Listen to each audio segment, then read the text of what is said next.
अभी कल रात की बात है कि मैं स्वर्गीय राजीव दीक्षित जी की एक वीडियो देख रहा था जिसमें उन्होंने इंडियन एजुकेशन सिस्टम के ऊपर सवाल उठाए थे। और मैं जैसे जैसे उस वीडियो को देख रहा था मेरे माइंड में एक डाउट आ रहा था कि क्यों आज का मैन इन सवालों को उजागर नहीं करता है, इन बातों को उजागर नहीं करता है।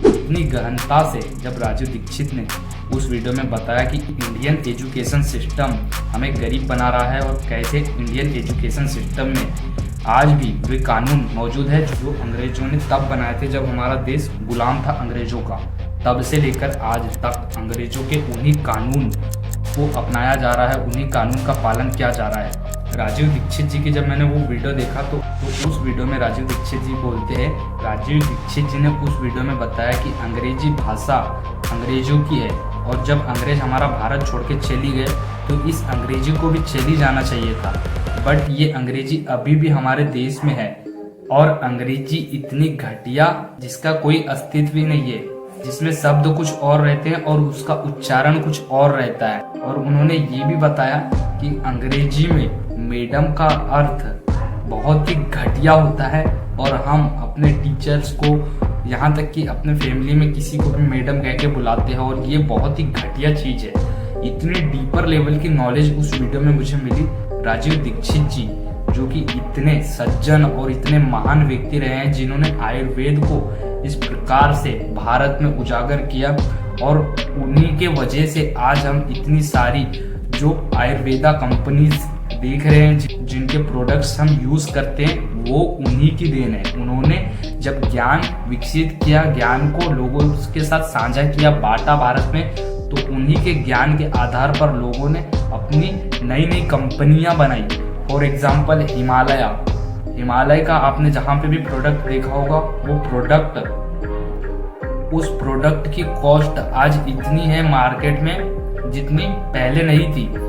वो क्यों हुई? वो राजीव दीक्षित के कारण हुई। राजीव दीक्षित जी ने जब बताया कि हिमालय इतनी अच्छी चीज है जिसे स्किन पे लगाने से हमारी स्किन ग्लो होती है, अगर हम दांत खज खुजली पे लगाते हैं हिमालय को तो हमारे वो जड़ से वो रोग खत्म हो जाता है और इतनी अच्छी चीज है हिमालय।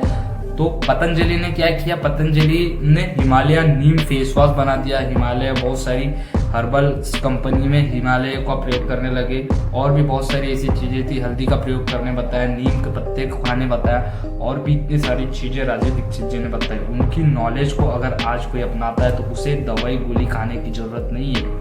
बट इस वीडियो में बात मैं एजुकेशन सिस्टम की करूंगा कि हमारा इंडियन एजुकेशन सिस्टम कितना घटिया है। For example alpha beta gamma theta ये सब पढ़ाया जाता है, बट इसका यूज कहाँ हो रहा है भाई? अगर इसका यूज ही नहीं हो रहा है तो ये चीजें तो हम बोलते जा रहे हैं ना पढ़ने के बाद भी। तो इसी चीज के वजह से हमारा इंडियन एजुकेशन सिस्टम बहुत पीछे है और हमारा भारत भी बहुत पीछे है। और अगर इसे बढ़ाना है तो इंडियन एजुकेशन सिस्टम को बदलना ही पड़ेगा, लेकिन सरकार इस पे कोई आवाज नहीं उठाती और ना ही कोई व्यक्ति आवाज उठाता। अगर कोई व्यक्ति आवाज उठाता है तो उसके आवाज को दबा दिया जाता है। तो कैसे बदलेगा इंडियन एजुकेशन सिस्टम? क्योंकि किसी को किसी से फर्क नहीं पड़ता मेरे भाई। अगर मैं ये वीडियो बना भी रहा हूँ तो मुझे नहीं पता कि यूट्यूब इस वीडियो को कहाँ तक रिकमेंड करेगा, किसके पास रिकमेंड करेगा, क्योंकि कोई आवाज़ उठाना ही नहीं चाहता। और मैंने कहा ना कि जो आवाज़ उठाता है उसकी आवाज़ दबा दी जाती है।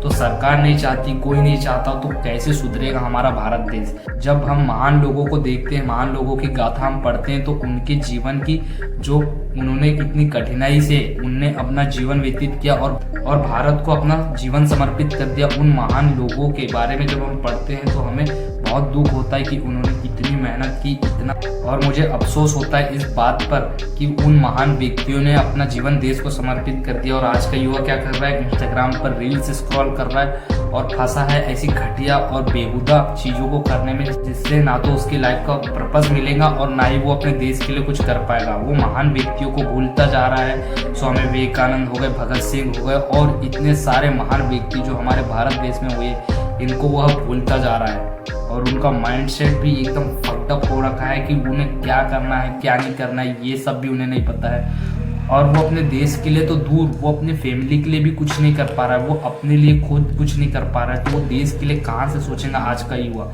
इतना वीक, इतना पर्पसलेस होता जा रहा है। अगर वो इन्हीं घटिया चीज़ों को दोहराता रहा, स्क्रॉलिंग में डूबा रहा और नशे की आदत, नशे की लत में फंसा रहा तो कुछ नहीं कर पाएगा। इतने महान व्यक्ति हुए हैं भारत में उनकी वीर गाथा किसी ने पढ़ ली और उसे अपनी लाइफ में अप्लाई कर दिया तो डेफिनेटली उनका जीवन पूरी तरीके से बदल जाएगा और वह भी महानता की उस शिखर तक पहुंच सकता है अगर उनके बताए हुए नियम को पालन करे और उन्हीं की तरह कड़ा परिश्रम करे। और मैं जब उनके बारे में पढ़ता हूँ, महान व्यक्तियों के बारे में, तो लिटरली भाई मेरा माइंड एकदम नेक्स्ट लेवल का बनता जा रहा है। दिन प्रतिदिन मैं ऐसी चीज़ें सीखते जा रहा हूँ क्योंकि मैं महान लोगों को पढ़ रहा हूँ, उनकी जीवन गाथा पढ़ रहा हूँ, उन्हें जान रहा हूँ, उन्हें पहचान रहा हूँ। मैं रेंडमली किसी भी वीडियोस को नहीं देखता यूट्यूब पर, मैं वही देखता हूँ जो मेरे काम किए, जिससे मेरी नॉलेज इंक्रीज हो रही। तुम्हारे जैसे मैं सोशल मीडिया पर फालतू समय वेस्ट नहीं करता, इंस्टाग्राम पर स्टोरीज नहीं लगाता हूँ और ना ही मेरे अंदर कोई बुरी हैबिट है, और बुरी हैबिट्स है भी तो मैं उन्हें ख़त्म करने पर सबसे ज़्यादा जोर देता हूँ।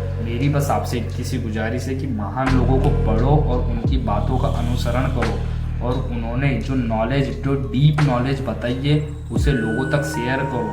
जो आज खत्म होती जा रही, दबती जा रही, उसको लोगों के साथ शेयर करो। तो आई होप कि आज की इस वीडियो से आपको डीप लेवल की नॉलेज मिली होगी और जिन व्यक्ति को आपने कभी ना जाना था ना सुना था, उन व्यक्तियों के बारे में कुछ गहन बातें आपको सुनने में मिली होगी। इस वीडियो को ज़्यादा लंबा नहीं करूँगा, जो था मैंने आपके सामने रखा। अब आपकी बारी है कि इस वीडियो को आप कहाँ तक पहुँचाते हो, और चैनल को सब्सक्राइब कर लेना अगर चैनल पर नए हो तो। धन्यवाद, मिलते हैं नेक्स्ट वीडियो में, तब तक के लिए जय श्री राम।